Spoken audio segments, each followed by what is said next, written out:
Hello everybody, it's Sierra, the Artsy Badger, and for this Friday's figure studies, we're going to be drawing some of the artists I admire.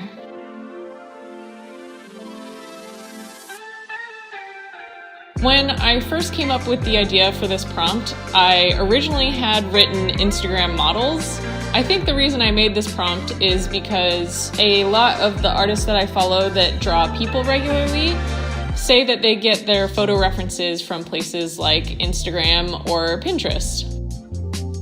But as I was scrolling through the hashtags of Instagram models, I was realizing that Instagram models is not quite a narrow enough tag for me to search. Most of the Instagram models coming up were super fashion forward and not just everyday people with a fashion sense that I like, I guess. So after realizing this dilemma that the people that I follow that draw Instagram models probably have a few in particular that they really like, and they just draw those people regularly, and then maybe in their, discover feed or whatever it's called, they are able to find more people that are in sort of the style that they like. But I didn't have time for that. I didn't have time to go scouring through all the different Instagram models to find one that matched my style. So instead, I decided to do a couple of tribute pieces to some of the artists that inspire me. So this first sketch is of Lee Alexin. I think that's how you pronounce her name. I know her first name is pronounced Lee. She always says, "Hey, it's me, Lee." She seems really fun and really nice, and she has an adorable little dog named Toadie, and I just find her work extremely inspiring.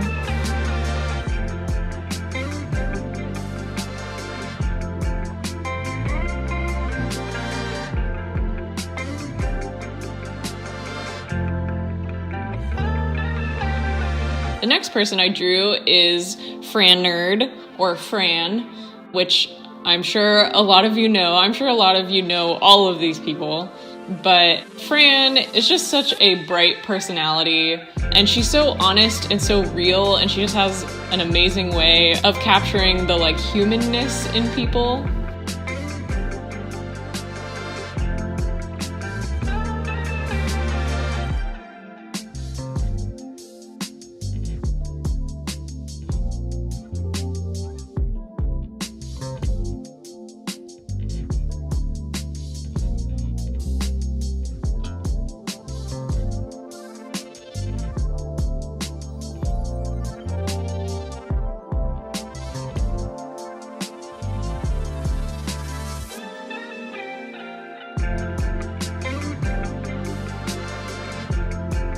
This next sketch is of someone who has taken a bit of a break from YouTube, but she still posts on Instagram fairly regularly, at least now. It's Audra Eclair. She was definitely one of the first art YouTubers I started watching, and I just thought her style was so captivating, and her as a person is really captivating. Her voice is really sort of velvety and nice to listen to. And she's got so many cool tattoos. I don't have any tattoos personally, but I've always loved the look of tattoos, and I think she definitely pulls it off. Her face was actually really hard for me to render. She has this sort of low eyelid look on her face, and it was very hard for me to capture.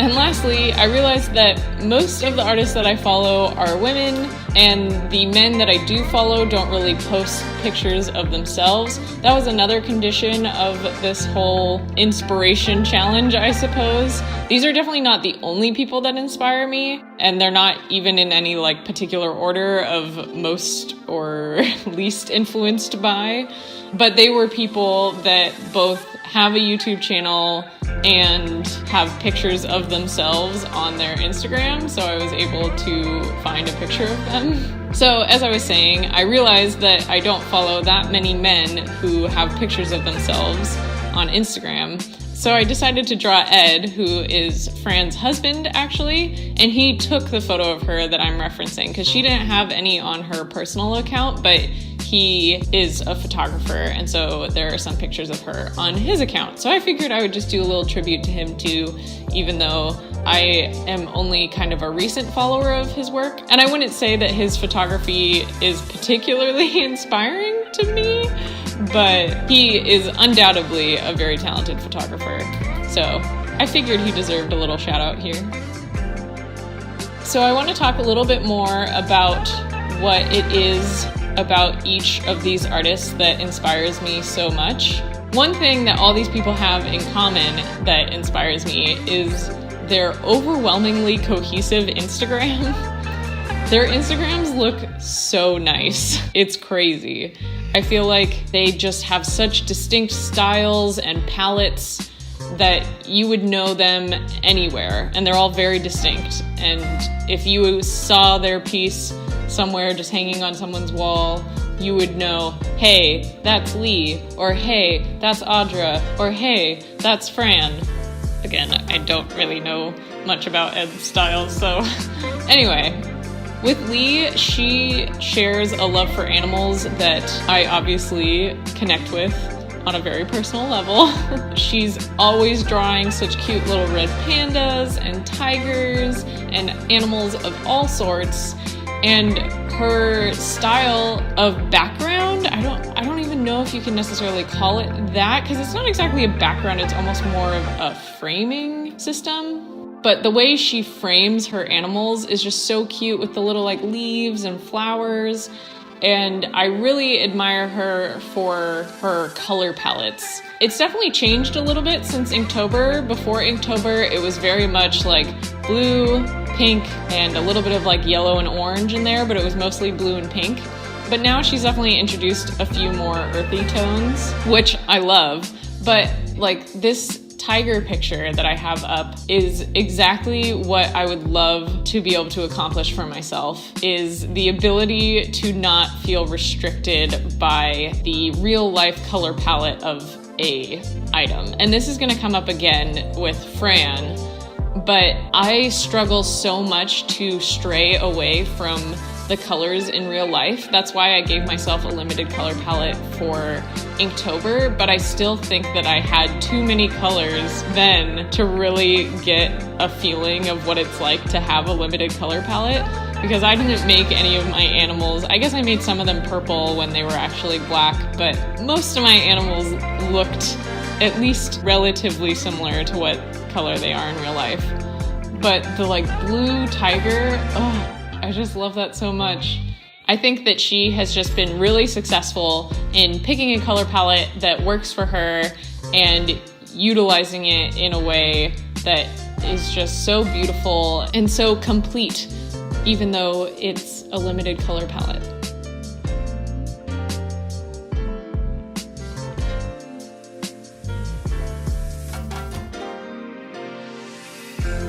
With Audra Eclair, she just has such a unique style. I really don't even have words for it. It's so realistic and yet stylized. I just feel like she has a real understanding of the, in particular, female figure. She mostly draws females, but she just has such a wonderful way of rendering female faces and hair. I just don't have words. It's just so beautiful. Everything she does is just so beautiful. One of the things that really drew me to her in the beginning were her sketchbook tours. Her sketchbooks are just so inspiring. I love the way, as you can see in this picture, she's so good at making everything look kind of jumbled and accidental and yet so purposeful. That's like my ultimate goal with a sketchbook. I just think sketchbooks look so good when they're kind of scrapbooked together. Like she has a little leaf pasted in and little tickets or postcards from places she's been. And then all of her drawings, although they're all different, a lot of them have similar elements added to them, like flowers and plants either like growing out of them or within them. It's just It's so inspiring, and that's half the reason why I got a big sketchbook. I know this isn't the hugest sketchbook, but this is a lot bigger than I usually work with. I usually work with like 4x6 or something like that, like pretty small, and this one is 7x10. And I did that because I wanted to work on sort of like haphazardly having my sketches overlap each other. I definitely haven't mastered it yet, but I'm only, a few pages into the sketchbook. But what I have always felt comfortable doing is just having like one piece, rendering it completely, and that's a page of my sketchbook. But I don't feel like that's what sketchbooks are for. Sketchbooks are meant to have your like experiments and ideas and inspirations all patchworked into it. And so that is one of the more inspiring things I feel about Audra Auclair. With Fran, who doesn't love Fran? She just has the funniest sense of humor, and she's so relatable, and she's so good at conveying the feelings that everybody feels all the time. And again, she just has such a great sense of her preferred color palette. That is seriously going to be a goal for me, I think, in 2019, coming up soon, is to be able to have a distinctive color palette. I don't know exactly how you find that in yourself. Maybe you just take inspiration from other people and that's how you find it, and you like play with their color palette and then add in some colors that you like. I tend to always go earthy, but I feel like I don't get the same results that way, if that makes sense. So again, I really admire Fran's sketchbook for her decisive choice in color palette and just how uniform and how everything just seems to belong together. And she does the same thing that Lee does, where she doesn't necessarily follow the colors of what things are in real life. She uses her color palette to color in things in the way that like fits with her style, I guess. I don't know. It's hard to explain, which is probably why it's hard for me to emulate.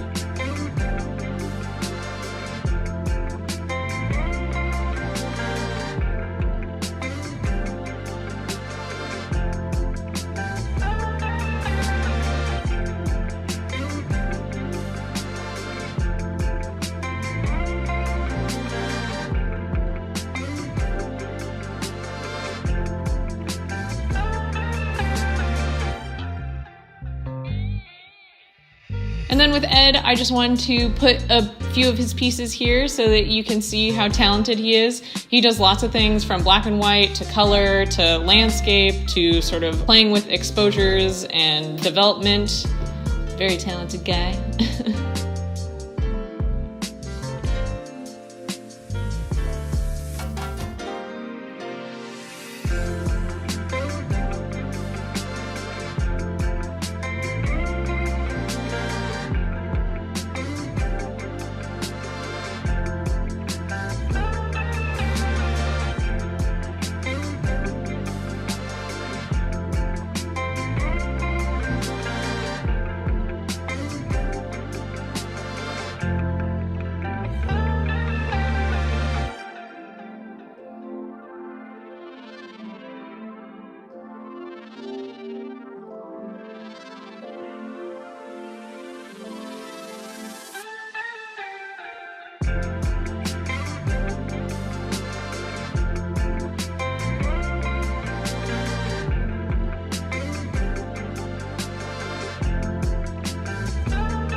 Anyway, I hope that you guys enjoyed these little tributes to people that inspire me. If you aren't following them already on Instagram, which would blow my mind, you should definitely go give them a follow. You can also give me a follow while you're there if you haven't already.